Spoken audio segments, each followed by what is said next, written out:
দর্শক, আমি এই মুহূর্তে উপস্থিত রয়েছি নাঙ্গলকোট উপজেলার হেসাকাল ইউপির ইউনিয়ন পরিষদের ঘাগরখালের উত্তর পাশে। এটা অসহায় নিরীহ একটি মহিলার, যে আপনারা দেখছেন যে একসালা একটা ঘরে কোনোভাবে দিনাতিপাত করছেন।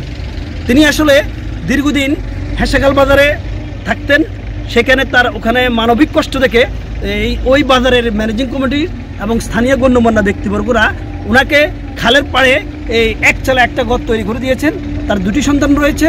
এই সন্তানদেরকে নিয়ে এই অসহায় কাজলী বেগম বিভিন্ন বাসাবাড়িতে কাজ করে কোনোভাবে জীবনযাপন করতেছে এবং বাসাবাড়িতে তিনি যা পান তাই নিয়ে তার দুটি সন্তানকে নিয়ে কোনো করে এই বাড়িতে এই একটি ঘরে আপনাদেরকে দেখাচ্ছি যে এই ঘরে বসবাস করতেছে। এই ঘরটিতে আপনারা দেখতেছেন যে এই ঘরে বসবাস করে কোনো রকম সে জীবনযাপন করতেছে। দর্শক, আমরা এখন কথা বলবো কাজলী বেগমের সাথে। আপনার কি নাম? আপনি কত বছর যাবত এই হেসাকাল ইউনিয়নে আপনি আছেন?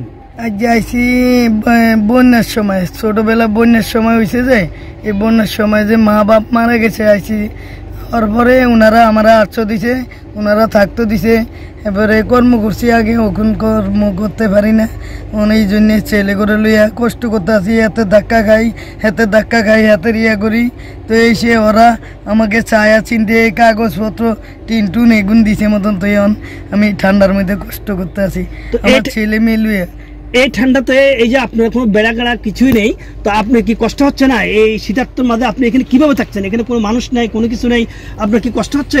জি, কষ্ট হইতে আছে। আবার আপনি দোয়ায় যদি আল্লাহ আমাকে মানুষ করে দেয়, আল্লাহ 10 জনের দোয়ায় উচুলে আল্লাহ রহমত করিয়া যদি আমার জন্য চাই, আল্লাহ তুমি আমি বাজানো করে আমার সাহায্য করিও।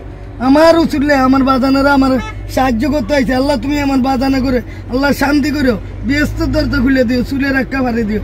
আল্লাহ আমার বাজানারা যদি আমার রক্ষা করে, আমার ইজ্জত বাঁচায়, বা আমার বাজানারা যদি আমার লাগিয়া চায়, আল্লাহ আমার দুইটা ছেলের মুখের দিকে চায়।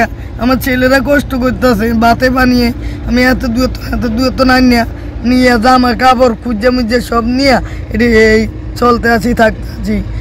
আর বাজারে থাকতারই নাই, এই করছে ওনারা ভালো বুদ্ধি দেও নেই। এই জন্য আমি এইখানে একজন মাওলানা ওনার জায়গায় আমাকে 800 দিছে, ওনারা বলো নে। তারপরে আমাকে উনায় 800 দিছে, একে 2 বার করে 800 দিছে। আমাকে ইজ্জত নিতে চাইছে, ইজ্জত নিতে পারে নাই। উনায় আল্লাহ রহমত করে 5 ওয়াক্ত নামাজ পড়ে ইমাম সাহেব, উনায় আমাকে 800 দিছে। 10 বাইরা আমার জন্য না যদি চাইতো, তাহলে আমি এই ছেলে করে নিয়ে ভাতে বানিয়ে কষ্ট পাইতাম। ওনারা চাওনে, আমি আল্লাহ দিলে চলতে আছি আর এই জীবনটা কাটাইতে আছি। আপনি এখন কি চাচ্ছেন? আমি চাইতে আছি যে আমাকে কতটুকু ঘর দিতেন, এমনকি কতটুকু জায়গা যদি দেন, তাহলে আমার ছেলে মেয়ে করে লইয়া আমি চলতে পারুম, খাইতে পারুম। আমি এটাই চাইতে আছি। দর্শক, আসলে এতক্ষণ তো আপনারা শুনতে পেলেন যে অসহায় কাজলী বেগম দীর্ঘদিন ধরে হেসাকাল বাজারে ছোট্ট একটু দোকান ঘরে বা আশেপাশে যেখানে তার স্থান পেত সেখানে তিনি থাকতেন। কিন্তু বর্তমানে সামাজিক লোকজন এবং সামাজিক গণ্যমান্য ব্যক্তিবর্গরা ওনাকে খালের পরে একসালা একটা ঘর দিয়ে রাখছেন। এখানে তার 2টি ছেলে সন্তানকে নিয়ে কোনোভাবে জীবনযাপন করছেন। তিনি আপনাদের কাছে সহযোগিতা চাচ্ছেন, তাকে যদি কোনো ধরনের বা বিভিন্ন প্রবাসী সংগঠন আছেন, বিভিন্ন দানবী সমাজের লোক, বিত্তবান লোকরা আছেন, তারা যদি ওনাকে একটি ঘর করে দেন, উনি 2টি সন্তান নিয়ে সুন্দরভাবে জীবনযাপন করতে পারবে।